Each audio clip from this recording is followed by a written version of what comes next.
Hej, du er på Ninkas detox-forløb.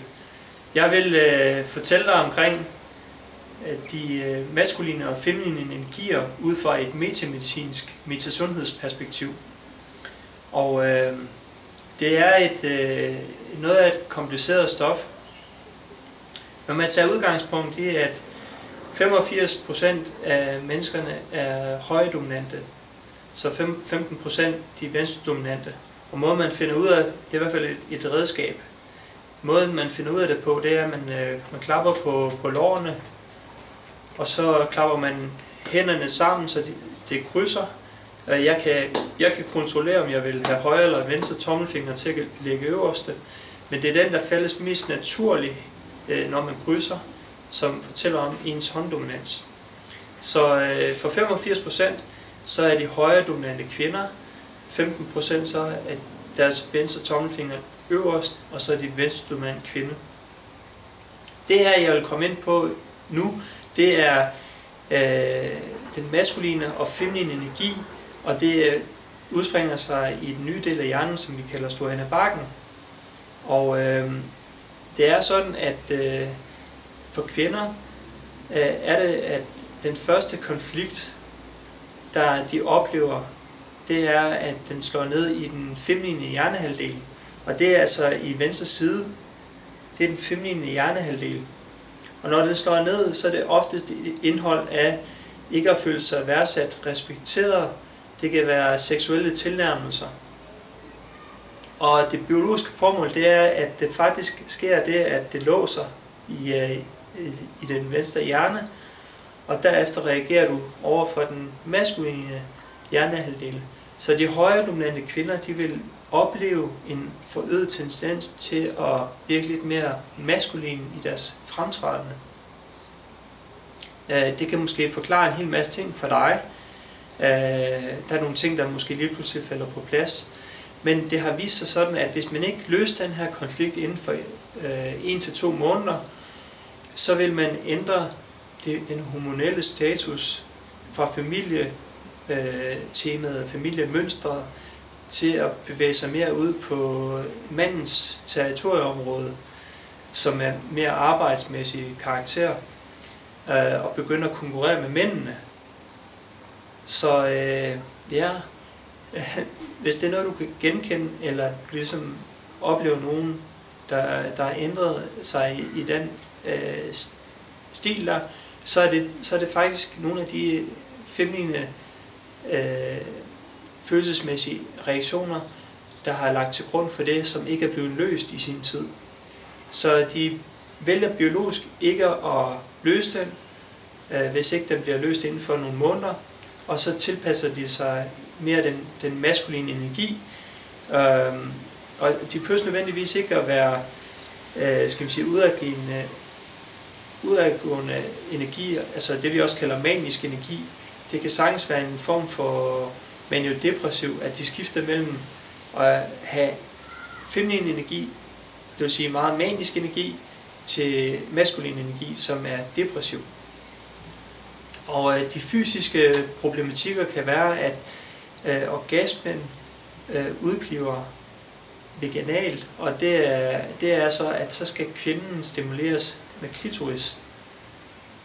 Så det vil sige, at det vil være en af de seksuelle frustrationer, kvinden kan opleve ved, at de her type konflikter ikke bliver løst.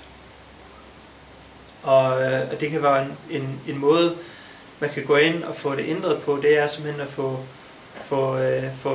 løsnet op for den energi, der er blevet lukket ned for. Og der er selvfølgelig forskellige tilgange at gøre det på. En måde, det er faktisk den primære, det er at blive bevidst om, at man har det her type mønster, fordi det kan godt være, at det er udsprunget for flere år tilbage, men det udspiller sig som regel som tema i ens liv i dag også. Så jo bedre man bliver klar over, at de her temaer, de styrer en, jo bedre kan man ligesom begynde at manøvrere sig i, hey, hvad skal jeg gøre for at forbryde den her tilstand? Ja, måske en helt anden tilgang, I plejer at høre om. Men det er princippet, når vi tager udgangspunkt med den venstre hjernehalvdel, så er det sådan, at de reaktionsmønstre, vi har fra frontal pandelappen, det er frontlapperne her, det er en magtesløshed, hjælpeløshed. Så for eksempel hovedpinen, som kunne være fysisk, den opstår i det område her omkring øjet, pande, og det er en reaktion af at være mundlam, spiselæs, ikke at kunne få sagt noget ord. Det er ligesom om, at det er chokerende, det der sker. Og det er som lynet, det slår ned, og man bliver stum af skræk. Det område her, det er mere, hvad skal man sige, en seksuel frustration. Det kan faktisk være, at man ikke bliver respekteret og værdsat. Og lidt mere midt på i hovedet her, det er at ikke at vide, hvad jeg skal beslutte mig for. Ikke at vide, hvad jeg skal vælge. Ikke at vide, hvilken standpunkt jeg skal have. Så stående i bakken er princippet hele det område især. Og det er egentlig de reaktionsmønstre, vi kan have i de feminine energier. Og når det er, at man er højdominant kvinde, så skiftevis man ved at det ligesom bliver låst i venstre side først, så reagerer man mere ud fra et maskulin aspekt. Og frontlappen herover, det er en frontal frygt. Og det kan for eksempel være, at man frygter, at partneren kommer hjem og overfuser en. Ikke? Så det er frygten for fremtiden. Og det er princippet omkring øjet, pandeområdet her. Det vil sige en frontal frygt. Og når vi når her omkring, så er det frygten for at miste sit territorie. Det kan være frygten for at miste sin partner. Og mere midt på i hovedet, så er det omkring tab, det at miste, og markering. Så hvis man hele tiden skal markere over for andre piger, for at holde fast på sin partner, så bliver man jo faktisk udfordret på de her energier konstant. Og vi har de her type adfærd for netop at skabe den her mangfoldighed i vores samfund. Men det er nok måske et af de bedste bud på, hvis det er, at de her adfærd, de ikke tjener os. De har et formål for ligesom, at vi er forskellige. Men hvis vi kommer ud i for stor en ubalance, så kan det jo udspille sig som anoreksi og bulimi. Og det vil de fleste nok blive enige om, at det er nok ikke noget, der sådan er særlig hensigtsmæssigt i det lange løb. Men det er princippet de her type konflikter, ikke at føle sig respekteret, ikke at blive, altså ens grænser bliver overskredet. Og de danner faktisk den her type adfærd, spiseforstyrrelser osv. Og det er faktisk omkring vores revir, territorieområder, der hele tiden bliver udfordret. Og jo bedre man bliver til at løse dem, jo hurtigt kan man, skal man sige, slippe de her adfærd, som ikke tjener os. Men ellers så kan man sige, at hvis ikke vi har de fysiske problemer, så har vi de psykiske, som fortæller omverdenen, at hey, vi har brug for hjælp, vi er ude af balance. Der er flere forskellige måder at løsne op på det på. En ting, det er at forstå de her forskellige adfærd, vi kan have, hvad der ligger bag af temaer.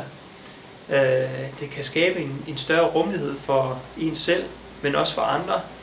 En anden ting, det er jo, at man kan arbejde med energiteknikker, som vi tidligere har lært, EFT.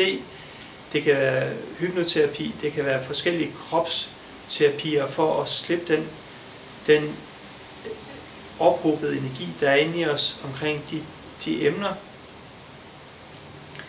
Men hvis I gerne vil vide mere omkring netop sådan noget som det her, for at forstå din krop, din adfærd meget bedre, så tag fat i Ninka, så jo flere der ligesom efterspørger det, jo større sandsynlighed er det for, at der bliver stablet på benene til foråret 2016. Men nu har jeg i hvert fald fået en forsmag på, at alle de her typer adfærd, lige fra anoreksi, bulimi, Casanova, nymfoman osv., de kan i princippet forklares, hvilke følelsesmæssige aspekter, der ligger bag Og det er kun op til en selv, om man vil ud af den type adfærd, eller om det er noget, man ønsker at beholde. Men det er i princippet nogle ting, man kan få belyst via den information, der ligger af det, vi kalder metamedicin og metasundhed. Så hvis du synes, det er super spændende, så er der i hvert fald mere omkring det. Så masser af det. Så tusind tak, fordi du lyttede. Hej.